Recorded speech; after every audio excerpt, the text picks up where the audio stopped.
2 days before the wedding, Avery left for her bachelorette trip to Nashville. She'd been buzzing about it for weeks. Group chats dinging at all hours, shopping bags piling up in the corner of our bedroom, late-night planning calls with her bridesmaids that seemed to go on forever. She painted a picture of the trip in such vivid, harmless detail that I never thought to question it. 4 days, an Airbnb in East Nashville, a string of rooftop bars and honky-tonks, maybe a brunch spot or two with the kind of syrupy pancakes she always posted to Instagram. I wasn't exactly excited about her heading off so close to the wedding. We still had loose ends to tie up, last-minute details to confirm, but I told myself it was fine. It was her send-off into married life, and she deserved to enjoy it. Or at least, that's the story I kept feeding myself. She hugged me at the door that afternoon, suitcase in hand, her perfume lingering after she pulled away. "Don't work too hard while I'm gone," she teased, kissing me on the cheek. "I'll text you when we get there." The thing is, she didn't. Hours passed. I tracked her flight on my phone, on time, no delays. Around 6 p.m. I got a short text. "Landed. Ubering to the Airbnb now, red heart." It was the kind of casual update that didn't invite questions. I sent back a thumbs up and turned my attention to a game on TV, trying not to overthink her lack of follow-up. Around 9:30, while half watching the second quarter, my phone buzzed again, but it wasn't a text from her. It was an email notification from a hotel app I'd used once months ago when we'd stayed at a resort. "Your digital key is ready for use. Riverside Lofts, Suite 908. Registered to Avery Collins. Guests 2." I stared at the screen, my mind blank for a solid 5 seconds before it registered. Avery's name. A hotel I'd never heard her mention. A room for 2. Riverside Lofts wasn't in East Nashville. I knew because I'd looked at the map when she first sent me the Airbnb address. Their rental was 15 minutes from downtown, near a little coffee shop she loved. Riverside Lofts, on the other hand, was right in the thick of downtown, overlooking the river and surrounded by upscale restaurants. The kind of place you booked for a romantic weekend, not a girl's getaway. My pulse kicked up. I told myself it was probably nothing. A glitch, a booking error. But the more I stared at that screen, the less plausible that sounded. I tried calling her cell. Straight to voicemail. I tried FaceTime. Blocked. I tried Messenger. Blocked. Blocked. That's not a technical glitch. That's a choice. I sat there on the couch, the hotel email open in my lap, feeling my chest tighten. Maybe it was all some bizarre misunderstanding, but why shut me out completely? Why make it impossible for me to reach her unless she wanted me to? After pacing the living room a few times, I decided to reach out to Chelsea, her closest friend in the bridal party, someone I thought might be honest with me if something was going on. I typed out a message. "Hey, weird question. Can you ask Avery about a Riverside Lofts booking? Just got a notification and I'm not sure what it's about." Chelsea didn't respond for over an hour. When she did, it wasn't directly from her. She said Avery had seen the message and wanted her to pass this along. Apparently, they'd been walking near the hotel earlier in the day and decided to check out the terrace because it supposedly had an amazing skyline view. The hotel must have accidentally issued a digital key in Avery's name when they asked to look around. Total mix-up, no big deal. That's what she wanted me to believe. Chelsea added a little laugh emoji at the end, like this was all some quirky travel story. I read the message twice, trying to picture the exact sequence of events where you wander into a luxury hotel, ask to see the terrace, and somehow leave with a fully registered suite for 2. Couldn't. Still, the way Avery framed it through Chelsea made me sound like the unreasonable one. Like I was nitpicking over a random technical hiccup instead of raising a legitimate concern. I could almost hear the tone she would have used if she told me directly. Playful, a little exasperated, just enough to make me feel guilty for questioning her. It worked, at least on the surface. I told Chelsea to tell Avery not to worry about it, that I was just confused when the email came through. But deep down, I couldn't shake the sense that something about the whole exchange had been rehearsed. I stared at the digital key again before deleting it from my phone. My hands hovered over the screen longer than I'd like to admit. Part of me wanted to keep it, to test it, but I knew if I went down that road, I'd be crossing into a territory we couldn't come back from.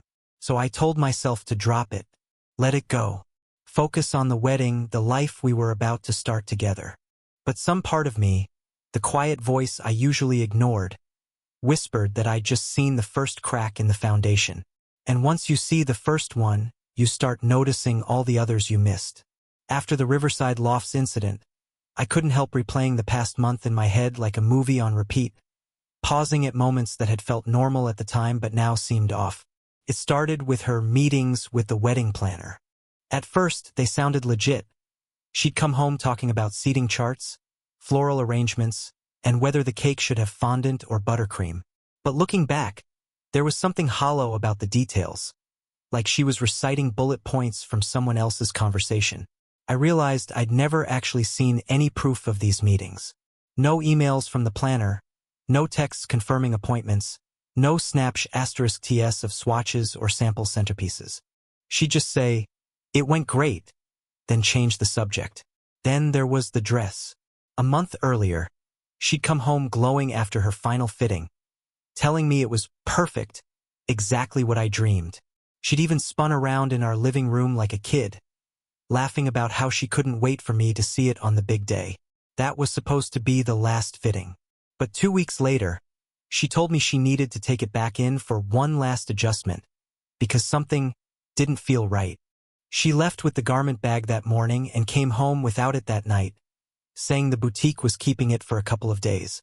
I didn't think much of it then, but now it was another trip out that didn't quite line up. Her phone habits shifted too. Avery had always been casual with her phone. Screen up on the counter, notifications lighting it up while we cooked or watched TV. Suddenly, it was always face down on silent. If it buzzed while we were together, she'd glance at it quickly and flip it back over like it was nothing. I told myself she might be planning surprises for the wedding. That made sense at the time. But after the hotel key incident, it felt like she was hiding a whole separate world. Even her laptop, which she used openly for work and wedding planning, now lived behind a password I didn't know. If she stepped away from it, she'd snap it shut like someone slamming a book when you walk into the room. Then there was the jacket thing. Avery's always been the type to leave a trail of herself around the house. Her jacket draped over the hallway chair, shoes kicked off by the door, scarf tossed on the couch. I used to tease her about it. But over the past month, I noticed she wasn't bringing a jacket home at all. Even on days when the weather called for it, she'd walk in empty-handed, like she'd been somewhere warm and enclosed. Little details, each one easy to explain away, but together, one night, a week before the trip, she came home later than usual. No big deal. She told me she was meeting her maid of honor to go over reception playlists. But when she walked in, her hair was freshly styled, and there was a faint, sharp scent in the air. Not her perfume, something darker, like the lingering trace of someone else's cologne. I asked how the meeting went, and she gave me a breezy good, productive, before disappearing into the bathroom to wash her face. The more I thought about it, the more it felt like she'd been constructing an alibi for weeks, one careful piece at a time. And I hated that word, alibi. It made me feel like a suspicious, paranoid person. But that was the truth. I was starting to notice patterns. She'd started telling me where she was going, but not why. Instead of, "I'm meeting Chelsea to talk about table decor," it was, "I'll be out for a bit." Instead of, "I'm running to pick up the boutonnieres," it was, "Don't wait up." Even her energy toward me had shifted. Avery had always been affectionate, reaching for my hand when we crossed the street, leaning on me during late-night movies, brushing her fingers through my hair when I was stressed. But in those final weeks before the trip, that warmth felt rationed, like she was saving it for someone else. I tried to tell myself I was imagining things. Stress does that to you before a wedding, makes you see problems where there aren't any. But every time I'd convince myself to drop it, something new would happen. The week before she left, we were having dinner, takeout from her favorite Thai place. She was scrolling through her phone, smiling at something, when I made a comment about our seating chart. I asked if she thought we should swap her coworker Danielle's table with my cousin's to even out the numbers.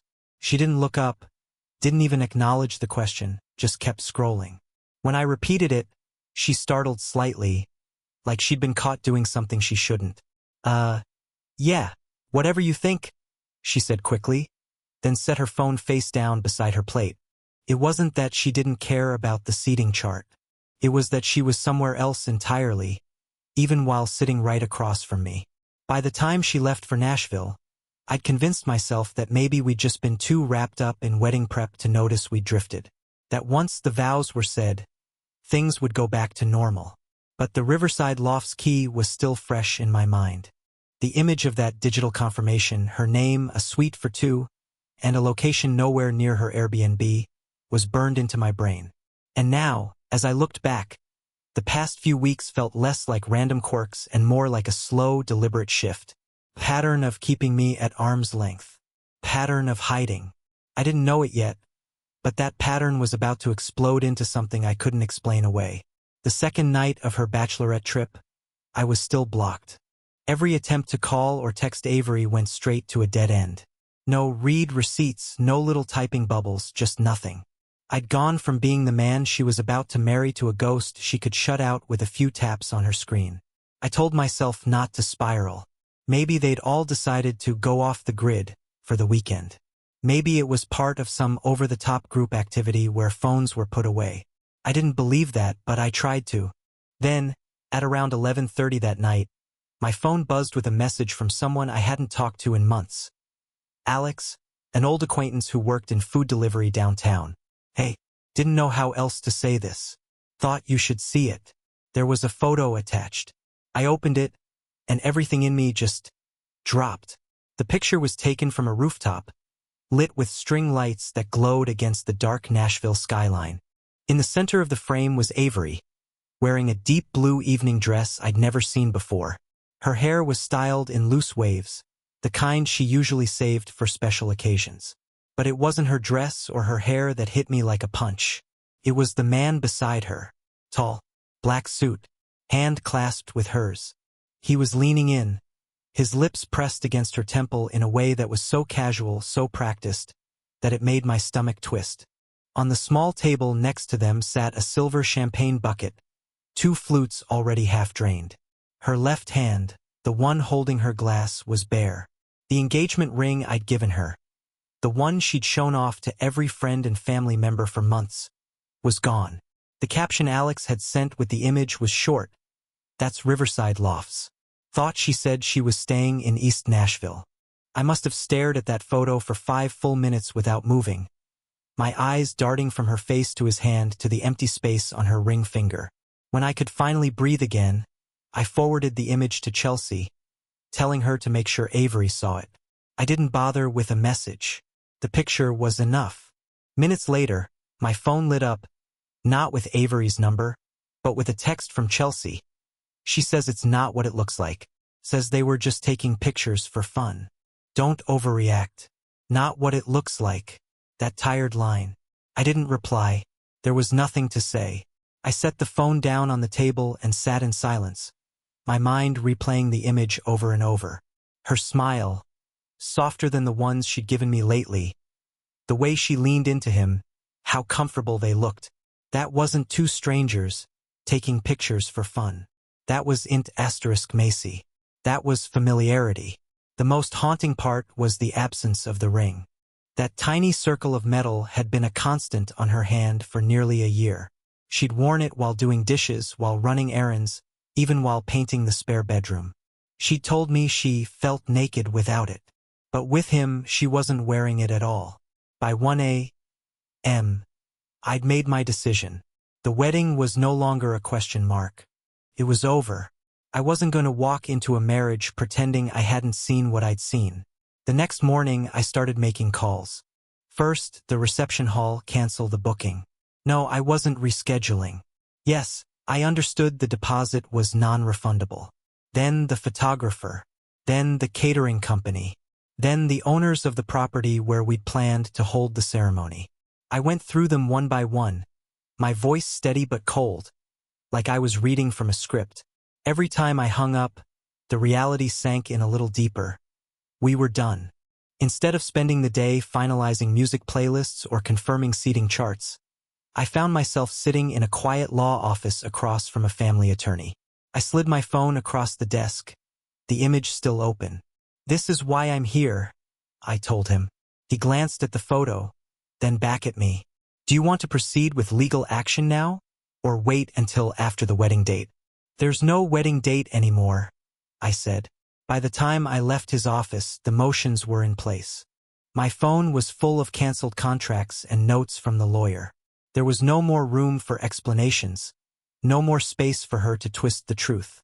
Through Chelsea, I sent a short message to the bridal party. "The wedding is off." That was it. No details, no drama. After that, I blocked Avery on everything. Not because I was afraid of what she'd say, but because I didn't want to give her the satisfaction of trying to spin this. Silence wasn't weakness. It was control. Over the next couple of days, word started to spread. Family called. Friends texted. Some asked what happened. Others didn't need to. I kept my answers short. Things changed. It's for the best. Then, 3 days later, I walked into a family gathering. One I hadn't realized she'd also be attending. The moment I saw her, my pulse spiked. She wasn't wearing the ring. Her expression was dim. Not sad exactly. More like she'd been drained of something. When we ended up in the same circle of conversation, she tried to address it. "That photo, it's not what it seems," she said softly, as if the quiet tone could make the lie more believable. I just looked at her. "It's exactly what it seems," I replied, and for the first time in weeks I felt absolutely certain I was right. The morning after that family gathering, I woke up with the kind of clarity that doesn't feel like it comes from you. More like it's been placed there, fully formed, as if someone else made the choice and you're just following orders. There was no more weighing the pros and cons. No more, "Maybe I misunderstood," or "We can work through this."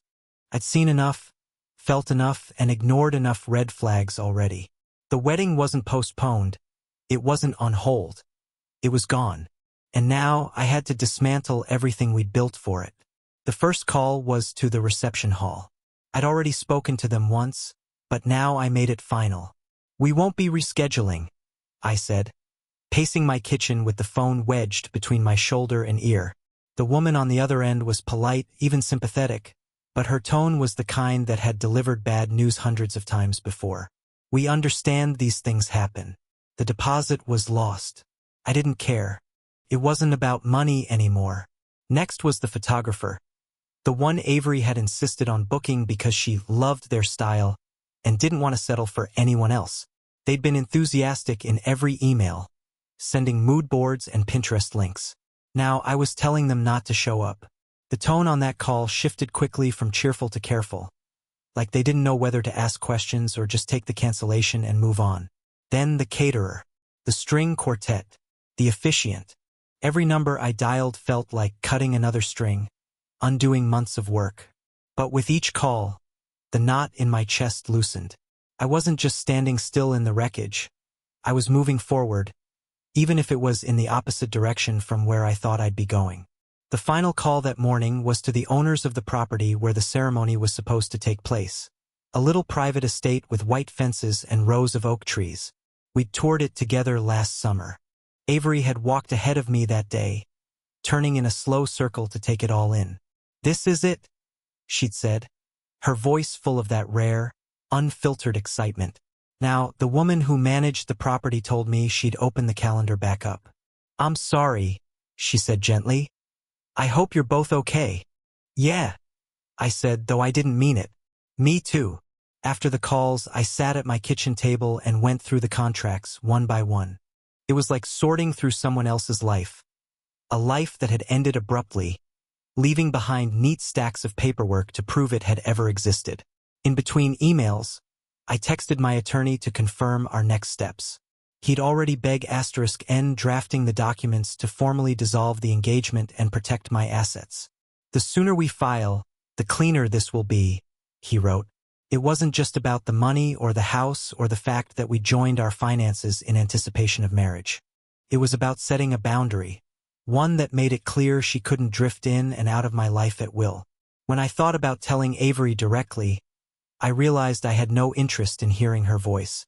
I didn't want to give her another opening to manipulate the story, to plant the seed of doubt in my mind that maybe I'd misunderstood the rooftop photo. I'd been on the receiving end of her deflections before, enough to know how she could twist an argument until I started wondering if I was the one who needed to apologize. So I went through Chelsea again. My message was short, almost surgical. Let Avery know the wedding is off. I won't be in contact further. Chelsea didn't respond for hours. When she finally did, it was just understood. That afternoon, I started boxing up Avery's things. Not frantically, not angrily, methodically. I went room to room, pulling her clothes from drawers, her makeup from the bathroom counter, the books she liked to read before bed from the nightstand. I didn't stop to smell her perfume or flip through the pages of a dog-eared novel. I didn't want nostalgia getting its hooks into me. By the time the sun started setting, everything of hers fit into 3 large boxes. I rented a small storage unit and drove them over that night, dropping them off with the access code taped to the lid of the top box. No note, no message, just the code. She could collect them whenever she wanted. Back at home, the silence felt different. Not heavy or accusing, but clean, like someone had turned off the static in the background. I poured myself a glass of water and stood in the middle of the living room, letting the stillness sink in. For months, my life had been orbiting this one day, this one ceremony, this one woman. And now it was just me, standing in a house that was entirely mine again. It should have felt lonely. Maybe it did somewhere under the surface. But mostly, it felt like a relief I didn't know I'd been craving. Once the last box of Avery's things was locked away in that storage unit, there was only one major task left: telling everyone who still thought there would be a wedding in 2 days. It's one thing to make the decision privately, to sit alone in your kitchen and end it in your own head. It's another thing entirely to make it real for everyone else. I started with the wedding party. I didn't send a group text. I didn't want a cascade of shocked emojis and performative "Are you okay?" messages piling up on my screen. Instead, I sent short, individual texts, the same to each one. The wedding is canceled. There won't be a reschedule. I appreciate your understanding. Most replies were immediate. Wait, what? Are you serious? What happened? I didn't answer those. The people who mattered already knew why. The rest didn't need the play-by-play. Then came family. I called my parents first. My mom's voice went soft, like she was speaking to someone in a hospital bed. "Honey, I'm so sorry," she said. "Do you want me to come over?" "I'm fine," I told her. It's the right call. She didn't press for details. She'd always had an instinct for when to let me speak and when to let me breathe. My dad, on the other hand, got on the line and went straight to the point. "She did something, didn't she?" I just said, "Yeah." He made a sound, part sigh, part growl. "Then you made the right choice." After that, I worked my way down the list. My siblings, a couple of close cousins, my best friend from college who had already booked his flight and hotel. I hated disappointing them, hated knowing they'd rearranged their lives for something that was no longer happening. But every time I thought about explaining why, I pictured that rooftop photo, the empty space on her ring finger, and I knew the explanation was simple. I wasn't going to marry someone who had already chosen someone else. The wider circle, coworkers, casual friends, people who would have heard about it eventually, got the same treatment, short, polite, and final. What surprised me was how quickly the information spread on its own. By the next morning, I was getting messages from people I hadn't spoken to in years, all with some version of, "Heard about the wedding. Are you okay?" I ignored most of them. This wasn't a community project. It was my life, and I wasn't opening it up for public dissection. As for Avery, I didn't reach out at all. The block stayed in place. No texts, no calls, no emails, no one last talk to hash things out. I knew she'd try. I knew she'd send messages through mutual friends or post things that were clearly aimed at me. But I didn't want any part of it. Silence, I'd realized, was more powerful than confrontation. If I yelled, she could twist it into me being angry and irrational. If I debated, she could steer the conversation into gray areas, muddy the facts. But silence left her with nothing to work with. Chelsea texted once more, saying Avery was really upset and wanted to explain. I didn't reply. She followed with, "Don't you at least want to hear her side?" Her side had been playing in my head for days. I'd already filled in the blanks, because when you're caught holding hands with someone in a private suite at a hotel you never mentioned, while your engagement ring is nowhere in sight, there aren't many sides left to tell. The first couple of days after the announcement were quiet, eerily so. My phone still buzzed, but it wasn't her. There were no angry knocks on the door, no dramatic appearances in my driveway. She stayed wherever she was, probably back from Nashville, but out of my orbit entirely. That silence wasn't empty. It had weight. At first, it pressed down on me, a constant reminder of everything that had just unraveled. But slowly it shifted. The weight stopped feeling like something crushing me and started feeling like something I'd put down. In the evenings, I'd sit in my living room, the TV off, no music playing, just the sound of the refrigerator hum and the occasional car passing outside. It was the opposite of the chaos in my head the week before. The constant replaying of old conversations, old moments, wondering if I'd missed the signs. Now there was just stillness. And in that stillness, a thought started to take shape. Maybe this wasn't just an ending. Maybe it was a chance to reclaim something I didn't realize I'd been losing, the ability to live without bracing for the next letdown. A few days into that silence, Chelsea sent one last message. She's not going to reach out again. She says she gets it now. I read it twice, then deleted it. I didn't know if Avery truly got it. And honestly, I didn't care. Whether she understood or not didn't change what she'd done or what I'd decided. In the space she left behind, I started to feel something I hadn't felt in weeks. Control.